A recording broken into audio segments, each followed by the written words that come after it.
Hi, I'm Rin. And I'm Katya, and it's Passover.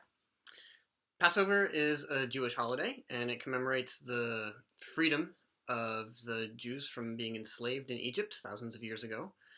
Passover is celebrated, among other things, with a special meal called the Seder, and there are herbs built right into it. So the Seder includes a special plate with 6 symbolic foods on it, and there's some variations from household to household, but these foods are typically an egg, a roasted shank bone, some chopped fruit and nuts, a vegetable which is very often parsley, and some bitter herbs. And the bitter herbs are included there to symbolize the bitterness and the harshness of the slavery in Egypt. And typically, the ones that are used for this are going to be horseradish, sometimes romaine lettuce, or endive. Endive? Endive. Endive? How do people actually say that word? I think in this country they say endive. Okay, all right. In France, endive, right? So, So, as it turns out, though, these herbs have more than just symbolic meaning for your body. The Passover tradition is using the bitter herbs to symbolize the bitter lives of the Jewish people in slavery, but all that symbolism aside, these herbs have fantastic effects in your body. yeah. So if we start with horseradish, herbally, we would actually classify this more as a pungent herb than a bitter per se. It's pungent is warming and spicy and fiery, like ginger, and that flavor really can be kind of harsh, though, especially with horseradish. Yeah. If you get it raw, it's really intense. That one's a very very strong herb.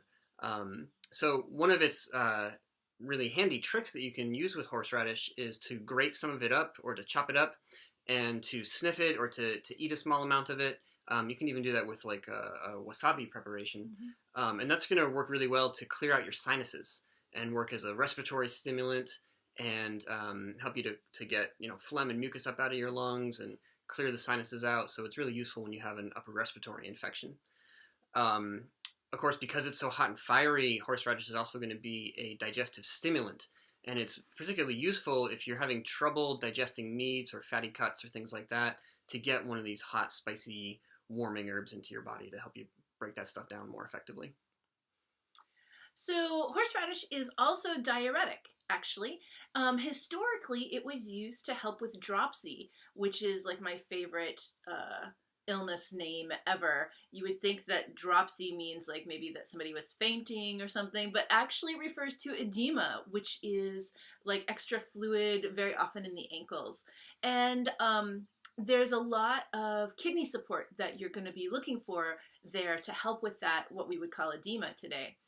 And also historically, they worked with horseradish to clear the complexion and especially to help remove freckles. And it is really amusing to me how often, if you are looking through the historical herb books, how often you come across things that are reputed to remove freckles. And I personally think freckles are great, so I don't want to remove any freckles, and I don't think anybody else needs to do that either. But I just saw a thing a little while ago where people were getting freckle tattoos because to they get really freckles wanted put them. on, Yeah. that's awesome. So times change, right? Yeah. Yeah. So also, horseradish was used as an antiparasitic in children, which it has a milder effect than some of the stronger antiparasitic herbs. And before we had good sanitation, that was a more pressing issue for folks on an everyday basis. Today, of course, horseradish is probably most famously a component in the traditional fire cider recipe. Yeah, so if you don't know about fire cider already, then you should definitely look this up. There's recipes all over the internet. It's so easy to make your own that that's what we always prefer to do. Yeah. You can customize it. You might put in some sweet herbs, a little bit of red, rich kind of anthocyanin, anti-inflammatory kind of agents in there as well for some sourness. But there's lots of Maybe different some ways. elderberry in there just to help you get the extra flu warding off benefit. Yeah, so there's all kinds of different ways you can go with that, but you should definitely check that out, experiment with it some. So just look up fire cider recipe online. And if you don't want to make your own, then maybe we recommend the one made by our friends over at Herbal Revolution. They make a really excellent fire tonic #9 out there. It's the same idea. Really high quality, and they're really good people. And so super tasty. yeah, right on. Okay, so another one of the foods that's often used at Seder is parsley. And parsley is one of the many overlooked superfoods out there.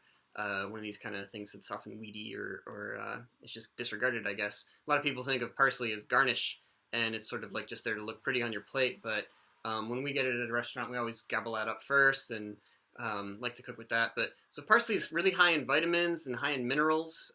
It's really cost effective. Usually you can get a whole bunch for $1 or so. And medicinally, the root is used in tincture form, often as a particularly effective diuretic and a kidney support agent as well.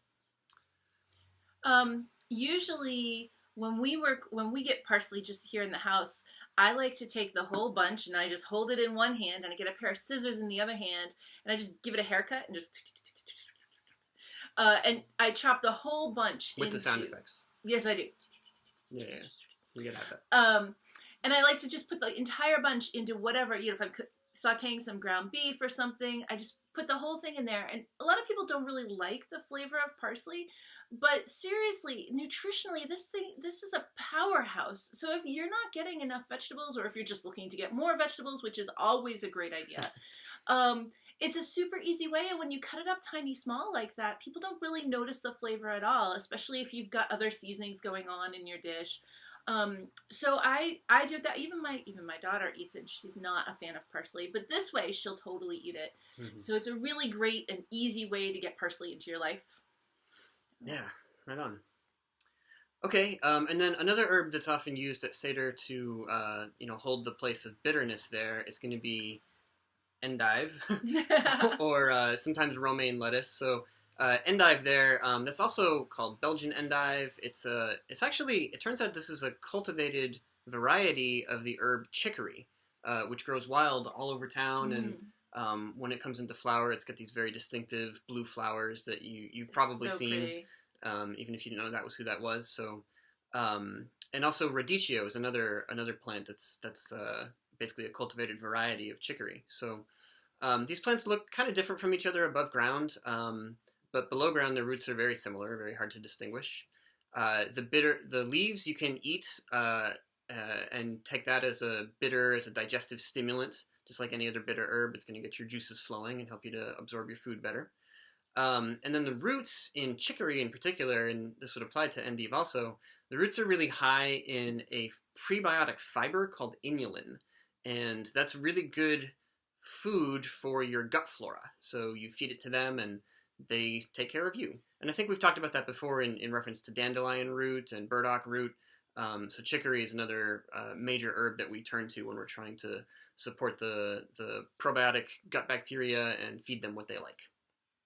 Of course, over the years, the roots of chicory have been roasted and used as coffee replacements, not just in this country, but in lots of different countries during coffee shortages, because there's nothing worse than like national coffee shortage. So that is a tradition that was not just done in the States during the time of the Revolution, but actually has been all over the world. Lots of different countries have done it. And also it's mildly laxative, not alarmingly laxative or urgently laxative, but mildly laxative. So it's good to know for that as well. Yeah. So if you're celebrating Passover, then we hope that it goes well for you. And we'd like to remind all of you that you can find herbs for lots of different holidays right here on our YouTube channel. See you next time.